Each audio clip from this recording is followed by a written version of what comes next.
δεν είναι συμβατικός ιερέας. Δεν κρύβεται πίσω από την ιδιότητά του. Έχει δυνατό λόγο, άποψη και την εκφράζει, χωρίς ενοχές και περιορισμούς. Συνάντησα τον Αρχιμανδρίτη Τιμόθεο Κιλήφη στη Μονή Πεντέλης, έχοντας στο μυαλό μου δεκάδες ερωτήματα που έψαχναν να βρουν απαντήσεις. Η ζωή μου όλη σήμερα. Πριν από 2.000 περίπου χρόνια, πρώτος ο Χριστός μίλησε για τις ανθρώπινες σχέσεις. Βεβαίως. Υπάρχουν πραγματικά ανθρώπινες σχέσεις? Επειδή έχω ένα ελάττωμα μεγάλο, δεν μπορώ να πω ψέματα. Είμαι απογοητευμένος. Είμαι απογοητευμένος γενικότερα. Ποιες είναι σήμερα οι χρηστές σχέσεις όταν επικρατεί ο νόμος της ζούγκλας? Ποιες είναι οι σχέσεις? Εγώ να έχω να τρώω, να πίνω, εδώ θα θίξω και την εκκλησία ακόμα. Δεν μπορείς, κύριε επίσκοπε, κύριε αρχιεπίσκοπε, κύριε αρχιμανδρίτα, κύριε ιερέα, όποιος είσαι, Χριστούς, ο Χριστός που δεν είχε που να κλείνει την κεφαλή και εμείς έχουμε γεμίσει με χρυσά τις κεφαλές μας, όλοι και αυτά είναι απαράδεκτα. Δεν έχουν καμία σχέση με. Λυπούμε ότι αν ο Χριστός ήρθε το σήμερα και έπαιρνε το βούρδουλα, θα αρχίναγε πρώτα από εμάς τους παπάδες και μετά στους υπόλοιπους όλους. Η ζωή που περνά και χάνεται. Τι είναι αμαρτία σήμερα? Η αμαρτία είναι ο εγωκεντρισμός, ο ναρκισσισμός, ο ατομισμός και η κερδοφορία. Αυτά είναι αμαρτία. Αυτά είναι αμαρτία. Εγώ για τον εαυτό μου και εσύ πέθανε. Η σωτηρία της ψυχής. Τόλμησα να τον ρωτήσω για ένα πρόσωπο που έχει μονοπολίσει το ενδιαφέρον όλων μας το τελευταίο διάστημα και δεν είναι άλλο από τη Τζούλια Αλεξανδράτου. Η συγκίνηση του πατέρα Τιμόθεου Κιλήφη με εξέπληξε. Χριστίνα, θα σε απογοητεύσω.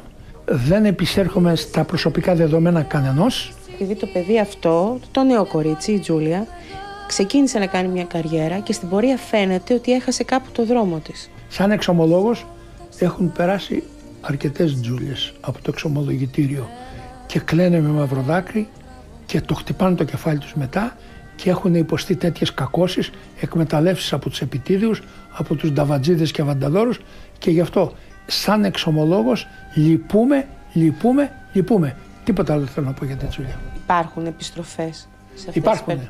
Το εξομολογητήριο έχω και τέτοιες επιστροφές αρένων και θηλαίων. Εγώ προσωπικά χαίρομαι αφάνταστα όταν βλέπω τις επιτροφές και αν σου πω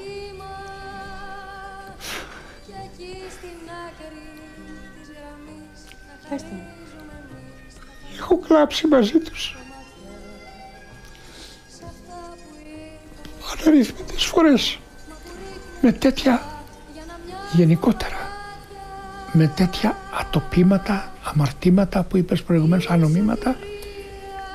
Κατά την επιστροφή τους έχω συγκλονιστεί και έχω πει στον εαυτό μου εγώ είμαι 0 μπροστά σε ανθρώπους και επειδή και στις φυλακές και εκτός φυλακών χρόνια τώρα έχω κλάψει μαζί με ανθρώπους που μετανοούν και επιστρέφουν και τους θεωρώ 1000 φορές ανώτερους από μένα.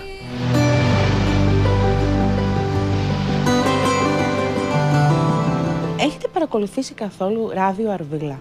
Εγώ είμαι πρώτος που θέλω την ψυχαγωγία, τη χαρά, το γέλιο, μάλιστα σε μια εποχή που ζούμε τόσο καταθλιπτική, αλλά μην κάνουμε υπέρβαση του μέτρου και μην φύγουμε ποτέ υπολείψεις που κτίζονται με κόπο του καθενός. Τη σάτυρα του Λάκη Λαζόπουλου την αποδέχεστε? Την αποδέχομαι κατά το ήμιση. Το άλλο ήμιση? Το άλλο ήμιση και ο Λάκης, ο οποίος είναι χαρισματικός και τον συγχαίρω, τον έχω συγχαρεί για την χαρισματικότητά του και κατ' επανάληψη και τώρα αυτή τη στιγμή τον συγχαίρω και θα του πει Λάκη, κάπου όταν λίγο αυτό που είπα προηγουμένως, η σάτυρα μπαίνει στην προσωπική υπόσταση και υπόλοιψη του άλλου, ας το προσέχει ο Λάκης. Σήμερα που είπαμε, Πάτερ Τιμόθε, ότι οι ανθρώπινες σχέσεις δοκιμάζονται καθημερινά, τα διαζύγια πληθαίνουν. Δυστυχώς, πριν 50 χρόνια που είχα κάνει μια στατιστική και λίγο περισσότερο, είχαμε 5% και τώρα φτάσαμε Έχουμε υπερβεί το 30, 35, 40. Υπάρχουν ζευγάρια που βγάζουν τα διαζύγιά τους στη φόρα.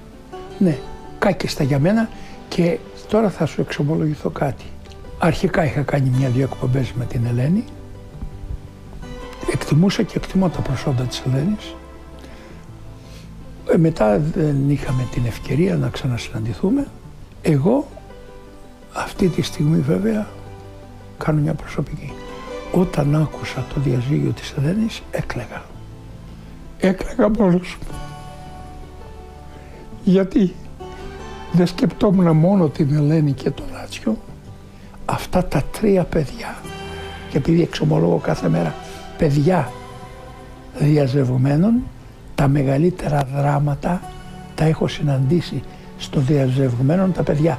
Γι' αυτό έκλαψα κατηδίαν εγώ όταν έμαθα το διαζύγιο της Μενεγάκη, διότι είναι ένα δράμα.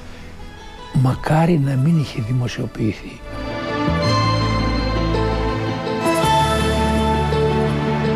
Τι είναι θαύμα?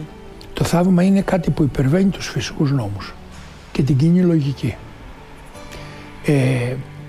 Είχα περιπτώσεις ανθρώπων που ήταν έτοιμοι να πεθάνουν και μετά από τη Θεία Κοινωνία οι άνθρωποι αυτοί ζουν και βασιλεύουν.